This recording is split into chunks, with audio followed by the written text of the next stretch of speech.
Hola, buenas tardes a todo el mundo.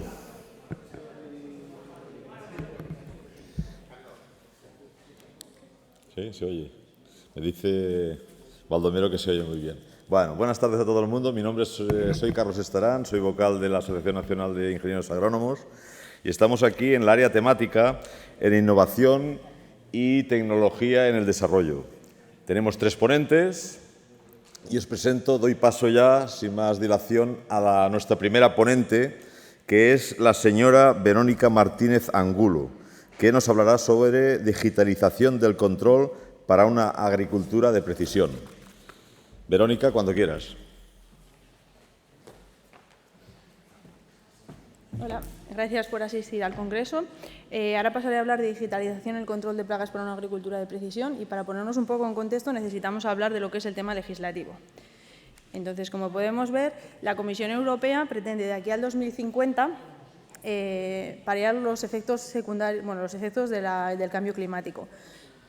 Para ello va a desarrollar una estrategia que interfiere en varios sectores y concretamente en el sector de la agricultura lo denomina de la granja a la mesa. Pretende paliar los efectos secundarios del cambio climático y la pérdida de biodiversidad. Como medidas que vamos a desarrollar y destacar es el uso de la reducción de plaguicidas para el control de plagas y así como el control de plagas respetuoso en el medio ambiente. Todo esto nos implicará en que tenemos que reducir un 50% los plaguicidas y tenemos que buscar una alternativa a las enfermedades y plagas, así como el 25% de desarrollo de las tierras agrícolas en ecológico. ¿Cómo podremos hacer esto y que sea viable económicamente y cómo podemos tomar las mejores decisiones e intervenciones en campo, y sin que nos cueste mucho tener la toma de datos? Pues podremos crear un medio inalámbrico con sistemas remotos que nos recojan esta información. Recogerán datos como clima, monitoreo de plagas, además de emitir feromona de una manera variable en función de la presión de plaga que tenemos, así como gestión de riego y evapotranspiración. Todos estos datos serán recogidos por una plataforma y lo podremos ver a través de nuestro móvil o ordenador. ¿Qué sensores podrán recoger estos datos? Pues tendremos estaciones meteorológicas, trampas de monitoreo con cámaras y dispensadores inteligentes. Con las estaciones meteorológicas tendremos datos agroclimáticos, que es el pilar fundamental de la agricultura. Tendremos información personalizada de cada parcela, de la cual obtendremos temperaturas a diferentes alturas del árbol, humedad, sensor de humedad de la hoja y lluvia. Todos estos datos podrán ser visualizados en tiempo real y podremos obtener modelos de enfermedades y plaga. Así sabremos si tenemos que hacer una intervención en campo para hacer algún tratamiento fungicida o plaguicida. Además de esto, es importante la confusión sexual. Los dispensadores inteligentes podrán emitir una confusión sexual y lo harán de una manera variable. A día de hoy, podríamos pensar, si fuese eficaz y factible, poder emitir una feromona en función de la presión de plaga en nuestro cultivo. Entonces, si tuviésemos un dispensador inteligente que midiese la temperatura y humedad cada media hectárea, además de que nos pudiese hacer la acumulación de grados día y enseñarlos en nuestra parcela y mandarnos alertas de enfermedades y plagas, sería fenomenal. Además, podríamos ponerle un sensor para validar la liberación de feromonas, puesto que hay este tipo de dispensadores que los agricultores tienen miedo a que se queden obstruidos. Con unos sensores que estarían integrados en el dispositivo y conectados, sabríamos remotamente si algo funciona o no funciona. Si tuviésemos un error en el campo, nos daría un aviso. Gracias a estos sensores que pondríamos cada media hectárea, podríamos ver en la parcela la variabilidad o uniformidad o desuniformidad de la parcela. En este caso podemos ver aquí los grados día y cómo son diferentes en puntos de la parcela, además de la humedad por cada media hectárea. Nos serviría para determinar si en algún momento de la parcela tenemos sensibilidad a hongos, puesto que hay mayor humedad en un punto de la parcela. Igualmente, si hablamos de temperatura, tendríamos cada 10 minutos actualizados una sonda de temperatura por parcela. Aquí podemos ver cómo va variando la temperatura cada 10 minutos. Si hablamos, por ejemplo, de una época como este año de heladas, podríamos recibir avisos cuando un punto de la parcela baje de la temperatura que le indicamos.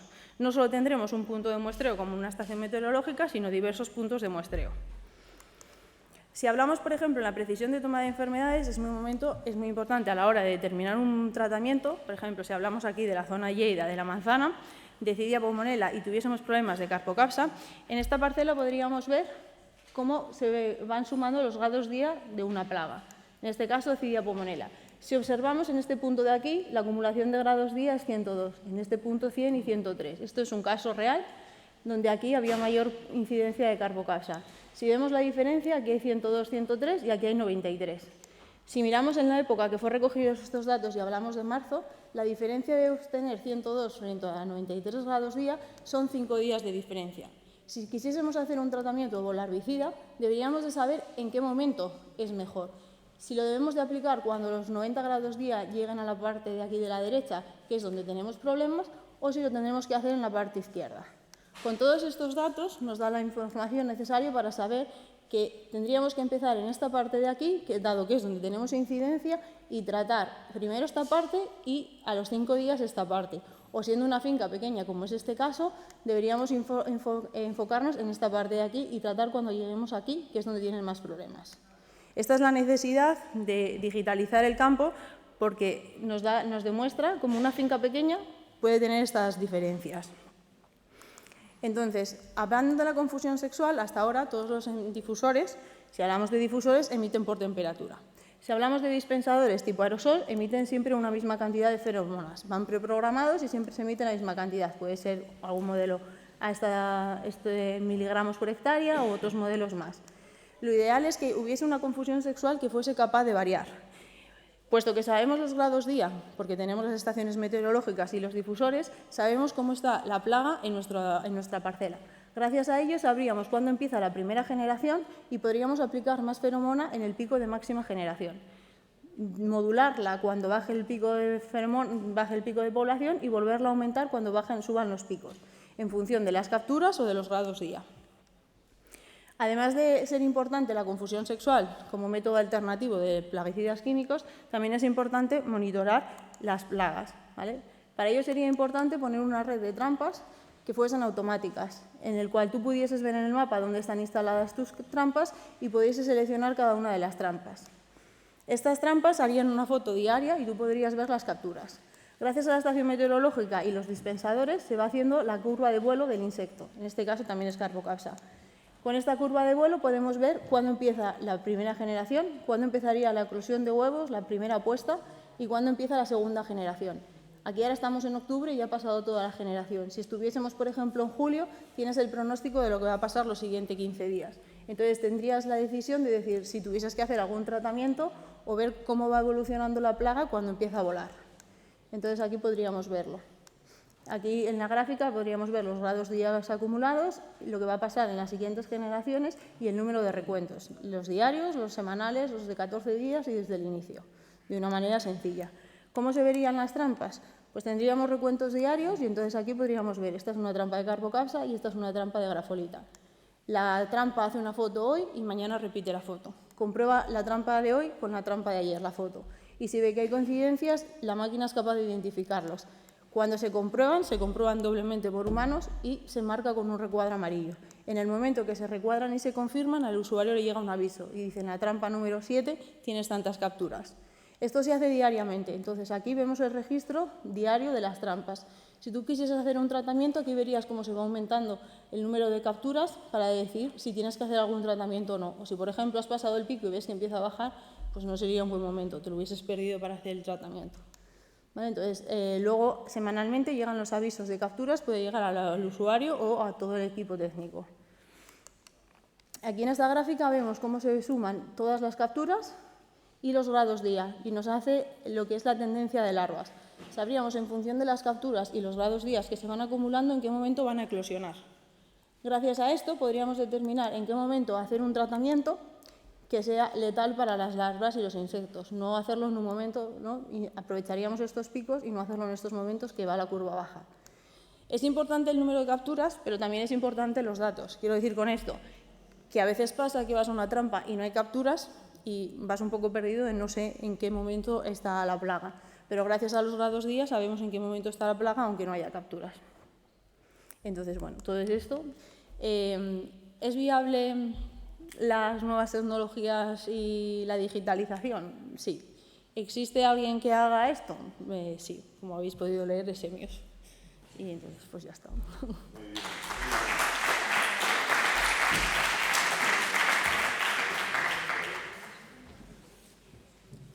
Muy bien, Verónica, muchas gracias. Muy interesante, gracias. Muy interesante.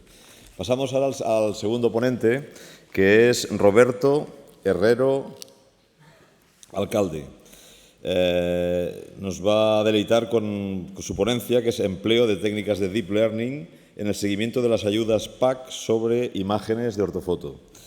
Roberto es responsable de actuaciones y proyectos de Traxatec, empresa de la cual lleva trabajando más de 22 años y ha realizado diversos trabajos, proyectos sobre el tema que nos va a hablar, combinado todo con ortofotos para aplicarlo en trabajos de la SICPAC.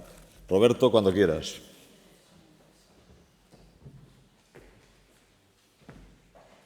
Gracias, Carlos.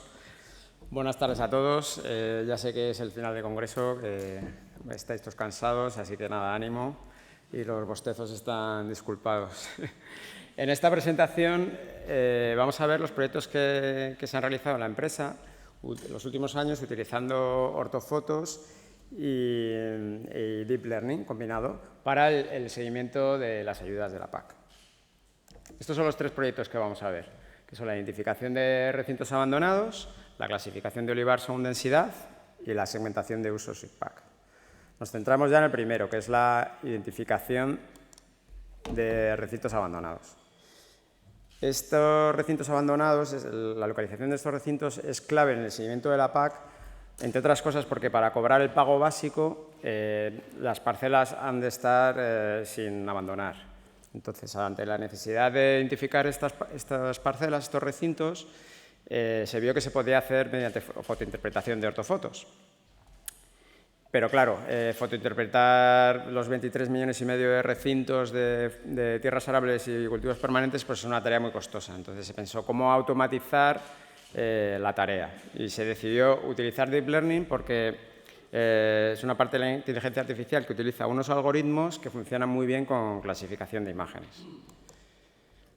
Esto es un par de ejemplos de lo que sería la fotointerpretación manual de abandonos. Por un lado, a la izquierda tenemos unos frutales cultivados o no abandonados, mientras que a la derecha hay un claro ejemplo de abandono. Esta fotointerpretación manual es lo que se ha automatizado en este proceso. Y este proceso consta fundamentalmente de tres fases, que además son comunes con el siguiente proyecto que vamos a ver de clasificación de olivar. O sea, toda esta parte se podría aplicar al siguiente proyecto. Y comienza con la preparación y clasificación de imágenes, luego se entrena un algoritmo con las imágenes estas que se han clasificado y al final se obtienen unos resultados en forma de predicciones. Ahora vamos a ver un poco más detalladas estas tres fases. Lo primero que se hace es generar los datos y para ello lo que hemos hecho es coger la cobertura del SICPAC, los recintos, y generar a partir del centroide de cada uno de los recintos una ventana cuadrada, que son lo que vemos ahí en rojo. Y luego en un segundo paso, esa ventana cuadrada recorta la ortofoto, que es una imagen enorme, para obtener para cada recinto una imagen de 60 por 60, una imagen pequeña, que además en la que se anulan los píxeles que caen fuera del recinto. Estas son las imágenes los datos con los que se trabaja en el proyecto. Luego, en un segundo paso, lo que se hace es coger parte de esas imágenes y se fotointerpretan para clasificarlos en las dos clases que corresponden aquí, que son abandono y no abandono. Esta es la parte que más tiempo se lleva y además es la más importante, porque aquí es donde se enseña a la máquina realmente a diferenciarlo. Esto es abandono, esto no es abandono. De nada sirve luego tener el más avanzado y mejor de los algoritmos, que si no tienes una clasificación bien hecha, luego los resultados van a ser pobres. Una vez que se tiene clasificadas las imágenes, lo que se hace es entrenar al algoritmo con esas imágenes, un algoritmo de Deep Learning. En este caso se ha utilizado TensorFlow, que es una herramienta desarrollada por Google, y se han utilizado un tipo de algoritmo concreto que se llama redes convolucionales, que son las que mejor funcionan con imágenes. Y para entrenarlos se ha utilizado un software computador que hay en Castilla y León que se llama Skyle. Ya está entrenado el algoritmo y ya se pueden obtener los resultados en forma de predicciones, como vemos en estos dos ejemplos. Por un lado a la izquierda, pues una predicción de no abandono y a la derecha de abandono. y vemos ahí unas probabilidades las probabilidades van de 0 a 100. Cuanto más alta es la probabilidad, más seguro está el algoritmo de que la predicción es correcta. Y esto es una tabla sencilla de los resultados que se han obtenido. La que se pueden destacar dos cosas. Por un lado, que se han estudiado 23,5 millones de recintos, de los cuales el 16,6% han resultado abandonados. Y luego la segunda cosa a reseñar a la derecha en el circulito es que el porcentaje de superficie abandonada resultante en recintos no declarados es muy superior a recintos declarados, como es lógico. Y hasta aquí lo que es el primero de los proyectos, que es la identificación de abandonos. Ahora vemos la clasificación de recintos de olivar según densidad.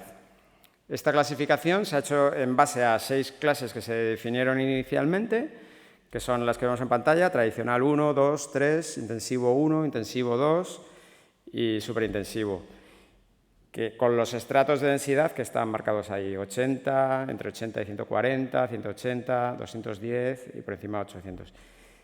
Además de estas 6 clases, hubo que crear una clase extra, ya que nos dimos cuenta que había numerosos recintos con uso SIGPAC olivar, pero que realmente luego la respuesta de ortofoto, lo que se observaba en ortofoto, eran otros usos, como tierra arable o pasto arbustivo y pasto con arbolado. La sistemática que se ha seguido con esto del olivar, como he comentado antes, es la misma o muy parecida a la de los abandonos, con las fases que comentaba antes de generación de datos, clasificación, entrenamiento y obtención de resultados. Se han clasificado los 3.600.000 recintos de uso olivar de España, pero se excluyeron los menores de 150 metros cuadrados, ya que en general son recintos con un solo olivo, entonces no tenía mucho sentido clasificarlos por densidad. Y esto es otra tabla también sencillita de los resultados obtenidos, en la que se puede destacar que la mayoría de los recintos quedó clasificado como tradicional 2, que es el estrato que va entre 80 y 140 árboles por hectárea. Y nada, ya hemos visto el segundo de los proyectos. Este es el último de ellos, que es la segmentación de uso SIGPAC con Deep Learning, que es un I+D+I con el que estamos en este momento, está finalizando, en el que se hace una segmentación de uso SIGPAC. ¿Qué es una segmentación? Es una clasificación a nivel de píxel. Eso quiere decir que al algoritmo se le da una imagen y lo que te devuelve el algoritmo es una clasificación para cada uno de los píxeles de la imagen. En este caso, uso SIGPAC. Y el objetivo perseguido en este proyecto, el que se ha perseguido, es, por un lado, validar uso SIGPAC, es decir, estos recintos están correctos, y por otro lado, identificar algunos que necesitan actualización o edición.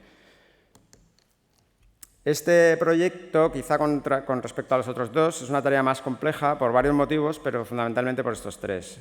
Primero, porque los datos de calidad son costosos de conseguir. ¿Por qué? Porque para aquí tener unos datos buenos hay que realizar ediciones y subdivisiones, lo cual lleva mucho tiempo. Lo segundo es que los algoritmos de segmentación son complejos de implementar y además son computacionalmente exigentes. Entrenar los modelos lleva mucho tiempo. Y por último, y casi más importante, es el nivel de exactitud que requiere el SIGPAC, es muy grande. Es decir, no nos vale con obtener unos resultados buenos, sino que es necesario que las predicciones automáticas sean muy buenas para que realmente sean de calidad a nivel práctico. Aquí vemos un ejemplo de las predicciones automáticas que estamos obteniendo. Por un lado, a la izquierda vemos la ortofoto con el SIGPAC superpuesto con los usos. En el centro vemos ese mismo SIGPAC con los usos, pero los usos representados en colores. Y a la derecha, lo que es una predicción automática, que como se puede ver en pantalla, es bastante parecida a lo que es la cobertura SIGPAC, a lo que son los usos SIGPAC.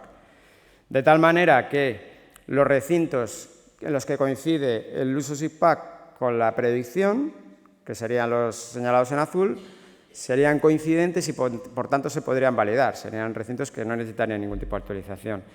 Y por otro lado, habría recintos, como el señalado en rojo, en los que no coincide el uso SIGPAC con la predicción. Como vemos en este ejemplo, en el que el uso de SIGPAC es forestal, y en cambio la predicción dice que es pasto arbustivo, y efectivamente lo que se ve en la ortofoto pues no corresponde, con lo cual este recinto sería candidato a tener que actualizarlo. Y esto ha sido todo. He pasado muy por encima de los proyectos, pero sí me gustaría que quedara como conclusión que es posible utilizar esta tecnología de Deep Learning con ortofotos para análisis agrícola de muchos tipos, y que además esto no ha hecho más que arrancar, y que en los próximos años veremos esto más y más en el futuro. Así que nada, si tenéis alguna pregunta, pues ahora lo podéis comentar o ahí en el correo. Muchas gracias.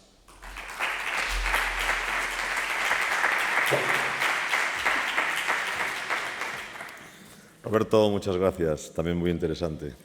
Y por último, nuestra tercera ponencia a cargo de Jordi Oliver, que nos hablará sobre el forzado de la vid como técnica para retrasar la fecha de cosecha, limitaciones fisiológicas. Jordi es ingeniero agrónomo, trabaja en el Departamento de Uso Eficient de l'Aigua del Institut de Recerca y Tecnología Agroalimentaria de Lleida. Su trabajo se basa en las relaciones hídricas y en las dinámicas del carbono de las plantas en diferentes manejos de riego y estrategias de adaptación al cambio climático. Jordi, cuando quieras. Bueno, buenas tardes. Después de Machine Learning, satélites, drones, infraestructuras millonarias, a última hora viene fisiología. Así que si queréis ir a por un café, lo entenderé porque es duro. Pero estoy agradecido a la organización de que acepte este tipo de charlas, porque hay agrónomos que aún nos dedicamos a la fisiología, a nivel de parcela, a nivel de cepa, ir ahí a tomar datos que luego son útiles para los grandes modelos que los demás usan con un dron, con un satélite o con lo que sea.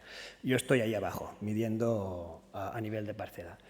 Para justificar mi reivindicación, os explicaré un caso práctico que hemos estado trabajando últimamente con el doctor Joan Girona y el doctor Omar García en el IRTA. Y es una técnica de manejo, es una técnica de manejo de vid. En viticultura hay un problema, y es que con el calentamiento global, con las temperaturas altas en maduración de la baya, la calidad se ha mermado mucho. La calidad es muy, muy importante en viticultura, se mide la calidad. Tenemos datos siempre de calidad. Y están preocupados. Hay unas técnicas que lo que hacen es retrasar la fecha de cosecha para si la maduración es en un periodo más frío y el efecto de temperatura se minimiza. Una de ellas es el forzado. ¿Qué es el forzado? El forzado no es nada más que una poda en verano. Se corta todo, se elimina todo. Es decir, y empieza un nuevo ciclo. ¿Veis? Esto es un ciclo normal fenológico de una vid, 175 días, cortamos y renace. Cortamos, renace. Se puede retrasar la cosecha hasta 2 meses. ¿Para qué se hace esto? Vale. En calidad, si veis el azul es el control, el que no está forzado, hay una mejora. Hay una mejora en aquellos parámetros que precisamente el calentamiento, las temperaturas altas merman la acidez, el ácido málico y los polifenoles, discutible, pero bueno, también puede haber una mejora. Pero si todo fuera tan bonito, no estaría yo aquí. Hay una baja de rendimiento espectacular, puede bajar hasta un 80%. Claro, crear vinos muy buenos, con mucha calidad, pero no producir tampoco económicamente no es rentable. Por eso tiene que haber agrónomos ahí. ¿Por qué baja el rendimiento? Pues ahí es donde un agrónomo que se dedica a la fisiología entra. Lo que se ha visto es que las vides forzadas bajan la capacidad de interceptar radiación. Primera hipótesis, baja la fotosíntesis, porque las plantas son más pequeñas y porque al desplazar tanto la fenología nos vamos a radiaciones más bajas y a días más cortos, menos luz, menos fotosíntesis. Pues esta es nuestra hipótesis. Como tiene menos carbono, produce menos. Diseñamos una bolsita aquí a nivel de campo para medir el intercambio de carbono de una planta entera y nos fuimos a medir. Lo que hacemos los que vamos a campo, nos fuimos a medir. Diseñamos un experimento aquí en Raimat, creo que estuvisteis, y un control no forzado, con un forzado 3 de junio y con una poda del 1 de julio. ¿Y qué vimos? Vale, perfecto. Nuestro balance de carbono es muy negativo para los forzados y cuanto más tarde es la poda, peor. Tiene menos carbono. Ya tenemos la explicación para qué produce menos. Eso lo que hace es que tenga menos reservas de carbono y después la producción es menor. Pero no es tan fácil. Esto es un dibujito de universidad, ¿eh? La asimilación de CO2 sería el salario de la planta. En rojo, los gastos de la planta que no puede evitar, respiración. Pero en amarillo está qué hace la planta con todo aquel carbono que le sobra. Produce biomasa.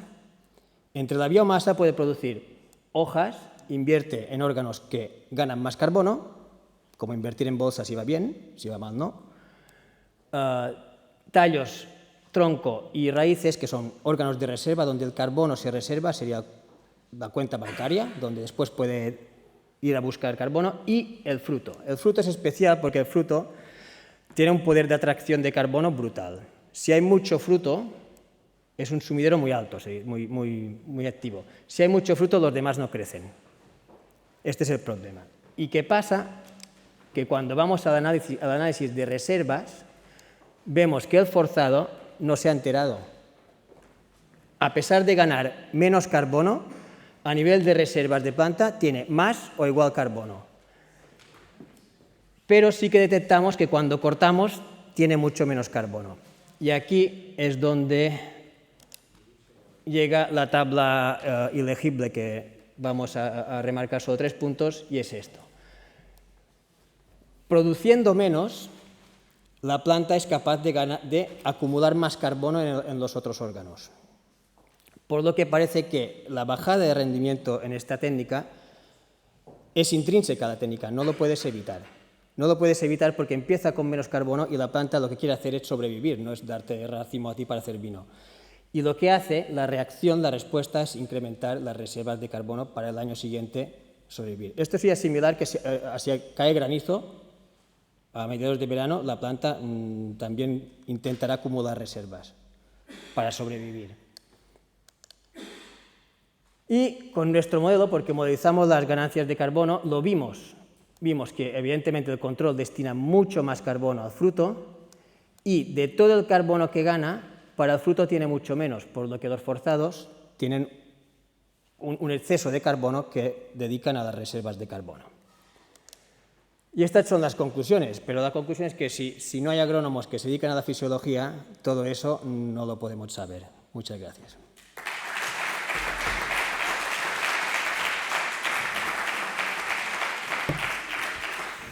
Jordi, muchas gracias por esta clase de fisiología vegetal. Damos por terminado, bueno, deciros que si alguien tiene alguna pregunta para alguno de los 3 ponentes, los tenemos aquí a disposición, y si no fuese así, que parece que no, nadie quiere preguntar, lo tenéis muy claro, damos paso, ¿no?, a la lectura, que nos hará Conchita, ¿verdad? Mariano, perdón, a la lectura de las conclusiones. Mariano.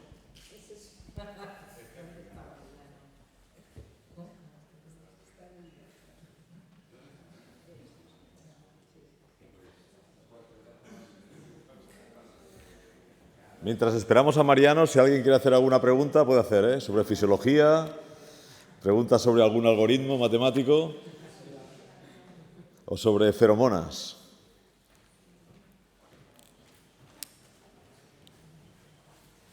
Lo habéis hecho tan bien que lo habéis dejado súper claro.